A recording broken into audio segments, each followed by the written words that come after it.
ലോകത്തിലെ ആദ്യ വാണിജ്യ ബഹിരാകാശ നടത്തം വിജയകരമാണ്. പൊളാറിസ് ഡോൺ ദൗത്യത്തിലെ ഡ്രാഗൺ പേടകത്തിൽ നിന്നും ബഹിരാകാശ യാത്രികർ പുറത്തിറങ്ങി പരീക്ഷണങ്ങൾ പൂർത്തിയാക്കി. ഡ്രാഗൺ പേടകത്തിൽ നിന്നും 12 അടി നീളമുള്ള ട്യൂബിലൂടെയാണ് നടത്തത്തിനിടയിൽ ജീവവായു ലഭ്യമാക്കിയത്. ജേഡ് ഐസക്മാനും സാറ ഗില്ലിസും ആദ്യ വാണിജ്യ ബഹിരാകാശ നടത്തത്തിന്റെ ഭാഗമായി.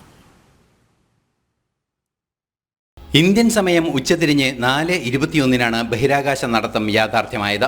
ബഹിരാകാശ യാത്രികനായ ജേഡ് ഐസക്മാൻ ആദ്യമായി ഡ്രാഗൺ പേടകത്തിൽ നിന്നും പുറത്തിറങ്ങി. ഇരുവശത്തേക്കുമുള്ള ചലനങ്ങൾ പുതിയ സ്പേസ് വാക്ക് സ്യൂട്ടിൽ ജേഡ് ഐസക്മാൻ പൂർത്തിയാക്കി. പിന്നാലെ സാറ ഗില്ലിസും പേടകത്തിന് പുറത്തെത്തി. ഡ്രാഗൺ പേടകത്തിൽ നിന്നും പൂർണ്ണമായി പുറത്തിറങ്ങിയല്ല ബഹിരാകാശ നടത്തം ഇരുവരും പൂർത്തിയാക്കിയത്. എന്നാൽ ബഹിരാകാശത്ത് പേടകത്തിൽ നിന്നും അല്പം ഉയരത്തിൽ ജേഡ് ഐസക്മാൻ കൃത്യമായി നിലയുറപ്പിച്ചു. ഡ്രാഗണിൽ നിന്ന് ലഭ്യമാക്കിയ ശ്വസന സംവിധാനങ്ങളാണ് ജീവൻ നിലനിർത്താൻ ഉപയോഗിച്ചത്. 12 അടിയോളം നീളമുള്ള ഓക്സിജൻ ട്യൂബ് വഴിയാണ് ജീവവായു ഇരു ബഹിരാകാശ യാത്രികർക്കും നൽകിയത്. ബഹിരാകാശ നടത്തത്തിനായി പൊളാരിസ് ഡോൺ പേടകം കുറഞ്ഞ അകലം ഭൂമിയിൽ നിന്ന് 120 മൈൽ ആയും കൂടിയ ദൂരം 430 മൈലായും താഴ്ത്തിയിരുന്നു.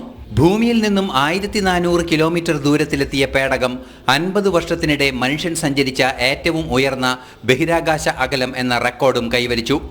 5:30 ബഹിരാകാശ നടത്തം പൂർത്തിയായി. 458 മൈൽ അകലെ ഭൂമിയുടെ കാഴ്ച മനോഹരമെന്ന് ജേഡ് ഐസക്മാൻ പറഞ്ഞു. ബഹിരാകാശത്തു നിന്നുള്ള ഭൂമിയുടെ മനോഹര ചിത്രങ്ങളും പൊളാരിസ് ഡോൺ ബഹിരാകാശ പദ്ധതിയുടെ സമൂഹമാധ്യമ ഹാൻഡിൽ പങ്കുവച്ചിരുന്നു. സഹയാത്രികരായ സ്കോട്ട് പൊട്ടേറ്റ്, അന്ന മേനോൻ തുടങ്ങിയവർ പേടകത്തെ നിയന്ത്രിക്കുകയും ബഹിരാകാശ നടത്തക്കാർക്ക് നിർദ്ദേശങ്ങൾ നൽകുകയും ചെയ്തു. സയൻസ് ഡെസ്ക്, ജനം.